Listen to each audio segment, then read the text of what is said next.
अस्सलाम वालेकुम बच्चों, उम्मीद है आप लोग खैरियत से होंगे। ये हमारा एक और वाइवा है और ये है स्पीड ऑफ साउंड। तो सबसे पहले सवाल होगा कि ऑब्जेक्ट क्या है आपके प्रैक्टिकल का। तो आपके प्रैक्टिकल का ऑब्जेक्ट है calculate wavelength and speed of sound, यानी जो आवाज़ की जो वेव है उसकी वेवलेंथ निकालनी है और स्पीड ऑफ साउंड निकालनी है आपने। रूम टेम्परेचर पे फाइंड आउट करना है और 0 डिग्री सेंटीग्रेड पे। अगला सवाल वो आपसे एक्सटर्नल कर सकता है, बताएं साउंड क्या होता है। तो sound is the form of energy जो कि किसी वाइब्रेटिंग ऑब्जेक्ट के वाइब्रेट करने की वजह से प्रोड्यूस होते हैं। जब कोई ऑब्जेक्ट वाइब्रेट करता है तो फिर साउंड प्रोड्यूस होता है। मुख्तसर जवाब देना है, वरना साउंड की डेफिनेशन में और भी बहुत कुछ है हमारे पास। तो पूछ सकते हैं बताएं फ्रीक्वेंसी क्या चीज़ है। तो इसका जवाब है number of vibrations in a second. एक सेकेंड में कोई ऑब्जेक्ट जितनी मरतबा वाइब्रेट करता है वही उसकी फ्रीक्वेंसी होती है। लाउडनेस क्या होता है। इस प्रैक्टिकल को जब हम परफॉर्म करते हैं तो हमें आवाज़ की एक गूंज सुनाई देती है, बहुत तेज़ एक आवाज़ सुनाई देती है।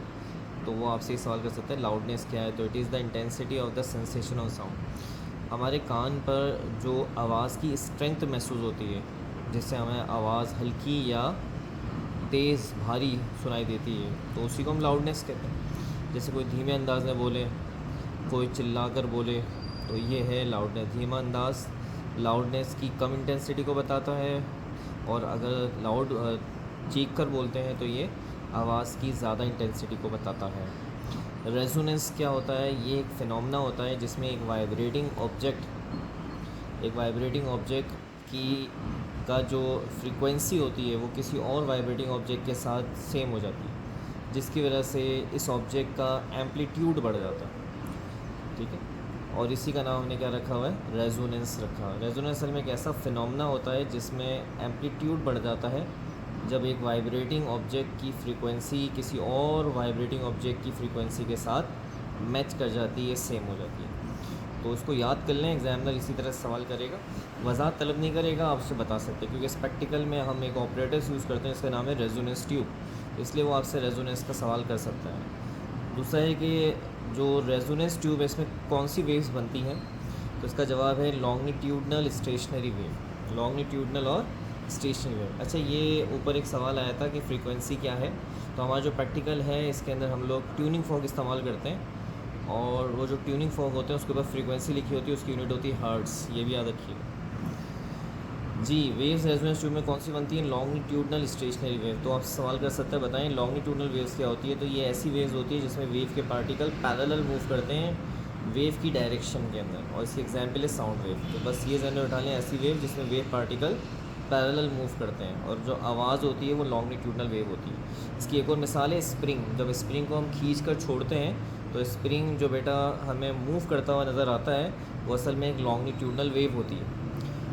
आपसे पूछ सकता है कि आप इसमें आवाज़ की रफ़्तार निकालने, तो बताएं 0 सेल्सियस पर आवाज़ की रफ़्तार और वैक्यूम यानी खला के अंदर या एम्प्टी जगह पर आवाज़ की रफ़्तार क्या होगी। ऐसी जगह जहाँ पे हवा वगैरह एग्जिस्ट ना करती हो।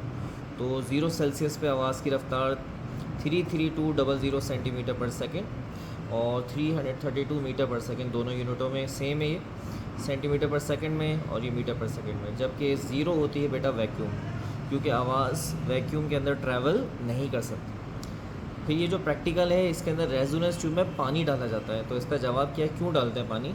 तो इसका जवाब है पानी या कोई भी लिक्विड, पानी ज़रूरी नहीं है, कोई भी लिक्विड इसमें डालते हैं। तो जब हम ट्यूनिंग फॉर्क को हिट करके रेजोनेंस ट्यूब के ऊपर रखते हैं तो उससे वेव्स बनती हैं, और वो जो पानी की सरफेस होती है उससे टकरा कर वो वेव्स अपना एंड कर देती हैं, और ये एक एंड पॉइंट होता है जिससे लॉन्गिट्यूडनल वेव का एक एंड पॉइंट हासिल होता है। तो आप वाटर ले लें या कोई भी लिक्विड ले लें, तो ये जो पानी या जो भी लिक्विड होगा उससे वेव्स, ट्यूनिंग फॉर्क से बनने वाली वेव्स उसके सिरे से टकरा के एंड कर देंगी, वहाँ पे वेव्स एंड हो जाएगी, आगे नहीं बनेगी। इसका पूछेगा नोड, एंटी नोड क्या होता है। तो देखिए ये एक वेव होती है जिसके अंदर ये वाला हिस्सा जो नज़र आ रही है नोड होता है, और ये हिस्सा जो नज़र आ रही है एंटी नोड। नोड जो होता है वो मिनिमम डिस्टेंस को कहते हैं और एंटी नोड मैक्सिमम डिस्टेंस को कहते हैं। ये मोस्ट पॉसिबल क्वेश्चन है जो वो आपसे पूछ सकता है। अगर आप इनकी अच्छी तैयारी कर लेते हैं तो इंशाल्लाह ताला स्पीड ऑफ साउंड का प्रैक्टिकल आपका अच्छा हो जाएगा, और स्क्रीनशॉट लेके आप इन सारे सवालों को नोट डाउन कर सकते हैं। अस्सलाम वालेकुम।